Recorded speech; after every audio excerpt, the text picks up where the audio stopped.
इसी प्रकार से परम पावन जी के श्रीमुख से निरंतर भगवान बुद्ध के अमृत वचनों को सुनने के लिए परम पावन जी के आधिकारिक यूट्यूब चैनल को सब्सक्राइब करें और बेल आइकन को जरूर दबाएं। सही है, वो बोल रहा हूं क्योंकि एक ही ग्रंथ से भगवान के जीवन का चर्चा नहीं है। पूरा त्रिपिटक भरा पड़ा है, पूरे संस्कृत साहित्य बौद्धों के हमारे इतने विस्तृत हैं, उसमें भरे पड़े। लेकिन राजा को नहीं पता, राजा लेकर के आ रहा है, ऐसे सोचता है कि ले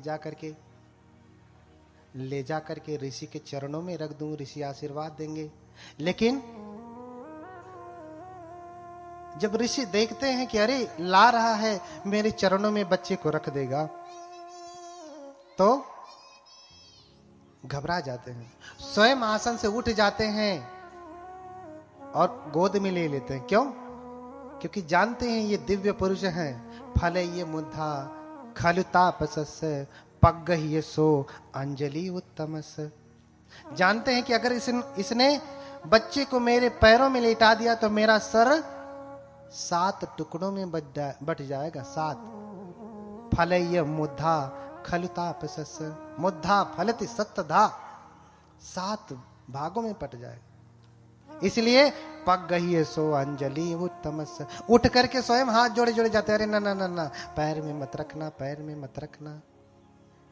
हाथ जोड़ लेते हैं और स्वयं उनको ऐसे माथे से लगाते और फिर देखते हैं, निहारते हैं उनको। निहारने के बाद बहुत प्रसन्न होते, बहुत प्रसन्न होते। अब फिर कुछ ही क्षण में रोने लगते। पहले हंसते हैं, फिर रोते हैं। राजा घबरा जाता कि हंस रहे हैं फिर रो रहे हैं, लगता है कोई विघ्न है, जैसे इसकी मां चली गई, लगता है मेरा बेटा भी रहेगा नहीं, इसीलिए तो ऋषि रो रहे हैं। बच्चे को देख के खुश हुए, लगता है बच्चा रहेगा नहीं, इसलिए रो रहे हैं। राजन पूछ ही लेते, महाराज मेरा अमंगल ना करें, मेरे ऊपर कृपा करें, बताएं आप रो क्यों रहे हैं? पहले हंस रहे हैं फिर रो रहे हैं, कारण क्या है? ऋषि कहते, राजन मैं बहुत प्रसन्न हूं कि मुझे होने वाले बुद्ध का दर्शन हुआ। क्या कहा? पमोदितो खो राजन सखो बुद्ध सदसनं। राजन मैं प्रसन्न हूं।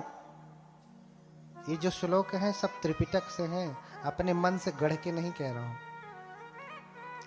ये अलग से नहीं कह रहा हूं। वही त्रिपिटक है छठ संगायन की, जिस संगीति में स्वयं बाबा साहब रहे हैं। मैं इसलिए प्रसन्न हूं कि मैं बुद्ध का दर्शन कर पाया, और दुखी इसलिए हूं कि मेरा समय आ गया। मैं 80 वर्ष से अधिक हो चुका हूं, अब मैं अधिक दिन नहीं रहूंगा। जब ये बालक बुद्ध बनेगा तब तक मैं रहूंगा नहीं, इसलिए रो रहा हूं, इसलिए रो रहा हूं। राजन समझ जाते और फिर ऋषि से चर्चा करते। हालांकि पहले वाले जो ब्राह्मण थे उन्होंने भी चर्चा किया था कि या तो बुद्ध होंगे या फिर चक्रवर्ती राजा होंगे। तो 7 ब्राह्मणों की बात मान लिया था, कहा कौंडिन्य को भगा दिया, 7 की बात मान लिया। अरे ये छोटा है, बच्चा है, अभी कम उम्र का है, कुछ जानता नहीं। अक्सर लोग आयु से किसी को योग्य सन्यासी मानते हैं, ऐसा है ना। लेकिन बौद्ध धर्म में आयु से कोई योग्य सन्यासी नहीं होता कि कोई जवान है तो छोटा है और कोई बूढ़ा हो गया तो बड़ा, ऐसा नहीं। आयु से कोई बड़ा नहीं होता। सन्यास कब से लिया है, प्रवज्ञा कब से ली है, तब से वो बड़ा होता है। और विशेष रूप से जब से उपसंपदा होती है तब से उसकी आयु गिनी जाती है। इसलिए बहुत सारे भिक्षु आप देखते होंगे उम्र में, जैसे कल ही मैं एक भंते बूढ़े वाले आए, मैंने उनको प्रणाम नहीं किया क्योंकि अभी ऐसे चीवर पहना, 2-4 साल हुए उनको, और उनकी उपसंपदा भी नहीं हुई।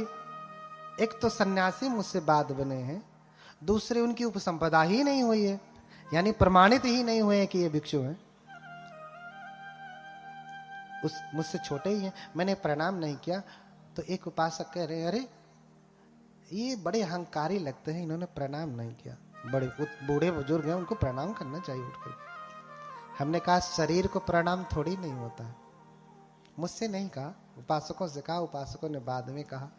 हमने कहा इस शरीर को प्रणाम थोड़ी नहीं, क्या इस चमड़ी को प्रणाम करेंगे? क्या है इसमें? अबे इसे काट के रख दीजिए तो 10 मिनट बाद बदबू आने लगेगी, इसको प्रणाम करेंगे? नहीं ना, कि ये शरीर थोड़ा जवान है, इसको प्रणाम कर लेता हूं, ये बूढ़ा है।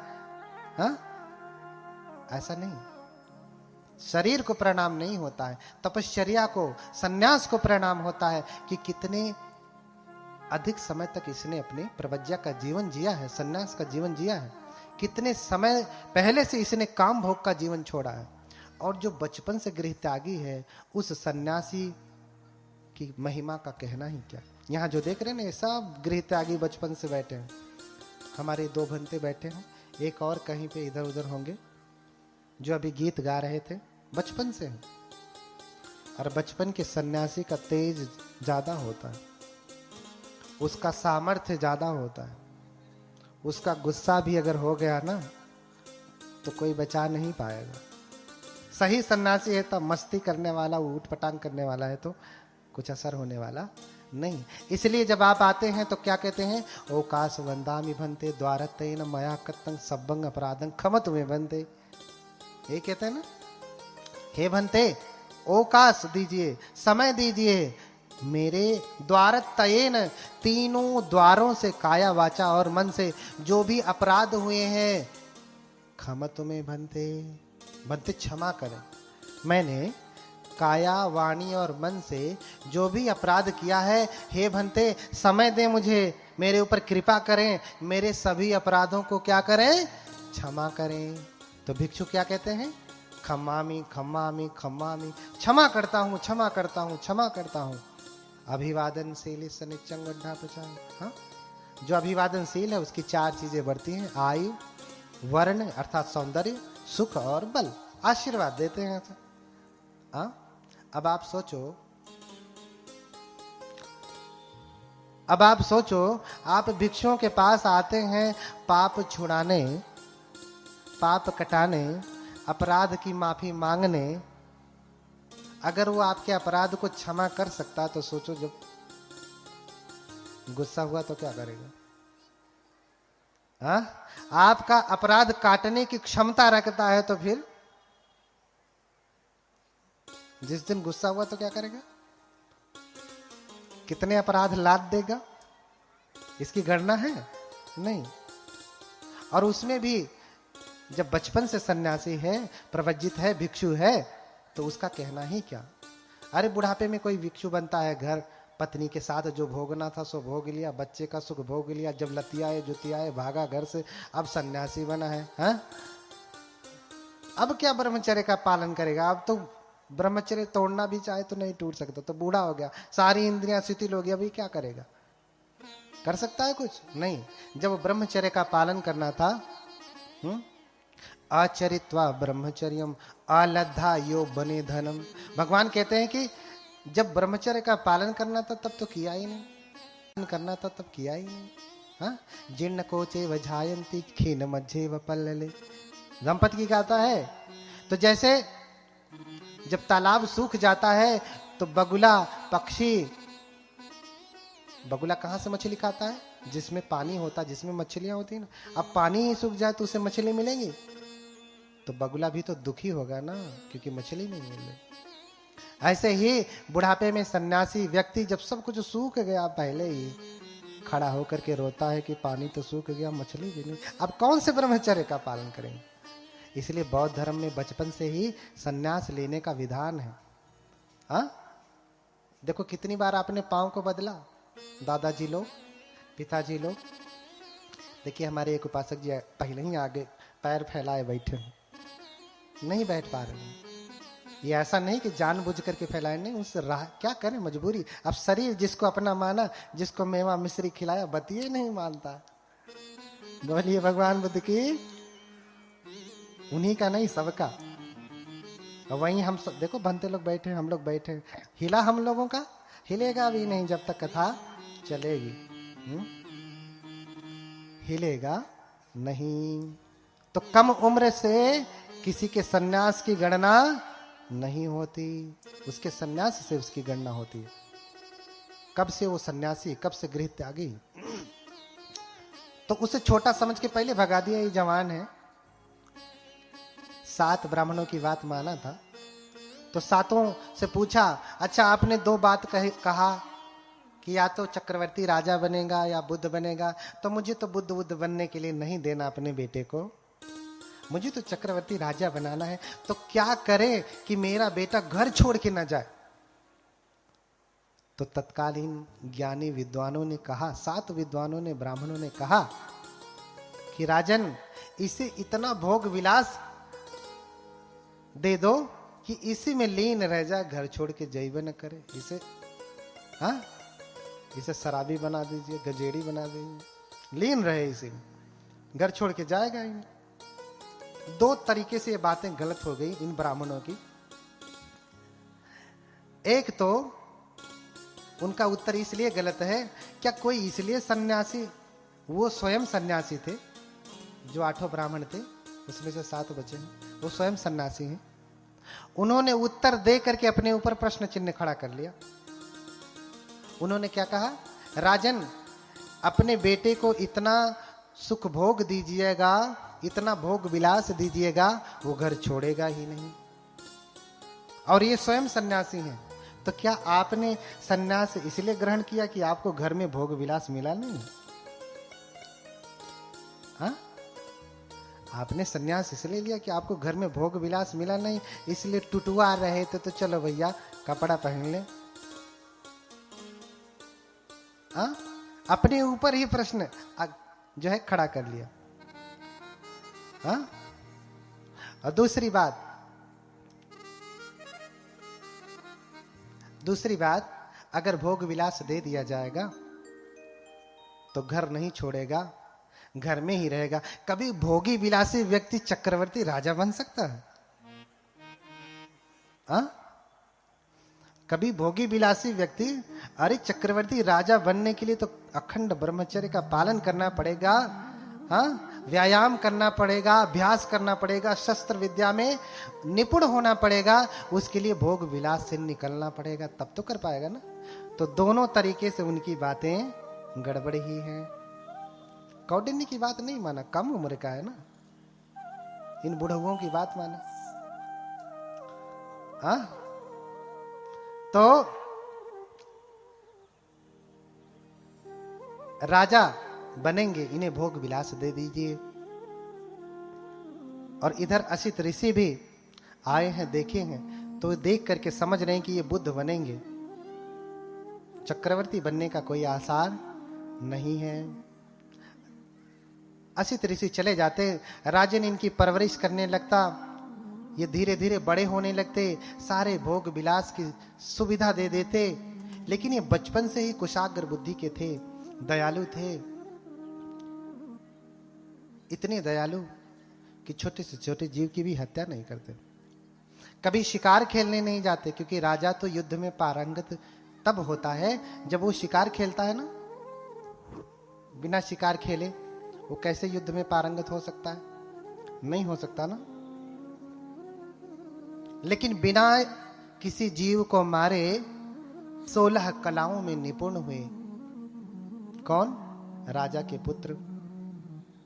अब इनकी कामनाएं पूरी हो रही हैं, इतने लंबे समय की अभिलाषा थी जो पूरी हुई, इसलिए नामकरण विशेष रूप से नहीं हुआ। अभिलाषाएं इनकी पूरी हो गई थी, इसलिए इनका नाम ही पड़ गया था सिद्धार्थ। सिद्धार्थ का अर्थ होता है सिद्ध अर्थ, अर्थ की सिद्धि होना, कामनाओं की पूर्ति हो जाना, अभिलाषा का पूरा हो जाना। अभी अभिलाषाओं की पूर्ति हो रही। 16 कलाओं में निपुण हो गए, विवाह भी हो गया, समय अधिक नहीं है, इसलिए कथा को आगे बढ़ाना पड़ेगा धीरे धीरे धीरे। 3 दिन में कोई कथा नहीं होती है। भगवान बुद्ध के जीवन को, 29 साल के जीवन को हम 3 दिन में कैसे बताएंगे? बता पाएंगे? 29 साल के गृहस्थी के जीवन को हम 3 दिन में बता पाएंगे? नहीं। और फिर गृह छोड़ा,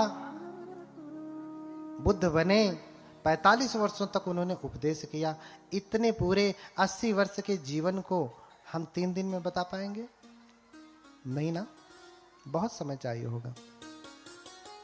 धीरे धीरे बड़े होते हैं, उनका विवाह किया जाता। यशोधरा से विवाह होता है। हाँ, यशोधरा ब्याह करके आती है। उनकी पत्नी बहुत ही अच्छी है। कहा जाता है कि जब उनका जन्म होता है, ग्रंथों में वर्णन मिलता है, उनके जन्म के साथ साथ कई चीजें जन्म ली। जिस दिन उन्होंने जन्म लिया उसी दिन एक बोधि वृक्ष जन्म लिया। वही बोधि वृक्ष जिसके नीचे वो तप करेंगे। जिस दिन उनका जन्म हुआ उसी दिन कंथक का जन्म हुआ, उनके घोड़े का। जिस दिन उनका जन्म हुआ उसी दिन यशोधरा का भी जन्म हुआ।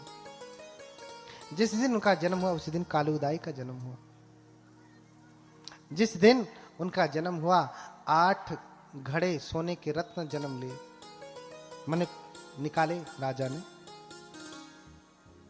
इतनी चीजें एक साथ जन्म लेती हैं। इतनी चीजें एक साथ जन्म लेती हैं।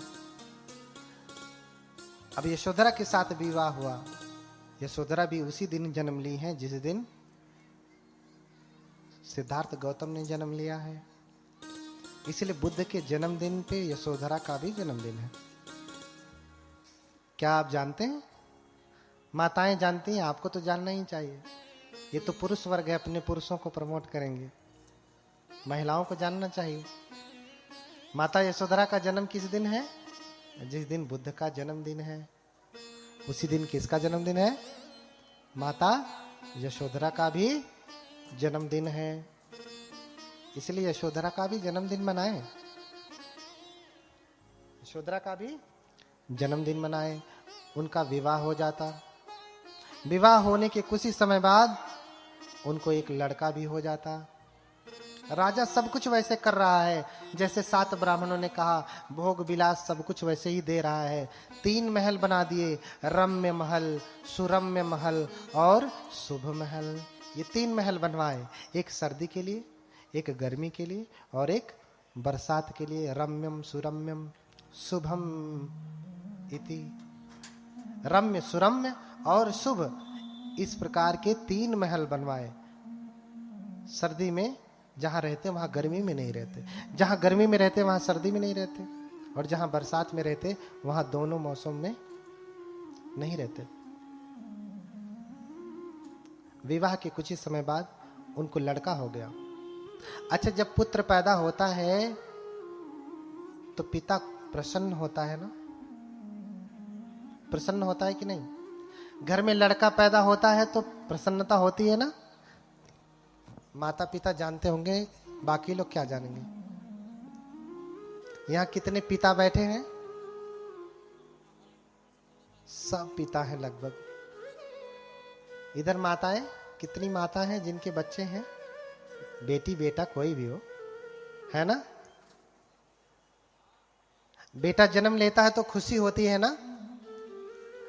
लेकिन जब सिद्धार्थ को पुत्र पैदा हुआ तो उनको सूचना जब दी गई तो बड़े परेशान हो जाते हैं। कहते हैं कि ममज्जंग बंधनम जातंति वत्वान साहुदे निसज्ज सब कामे ही आगमा सुंदरम पुरम।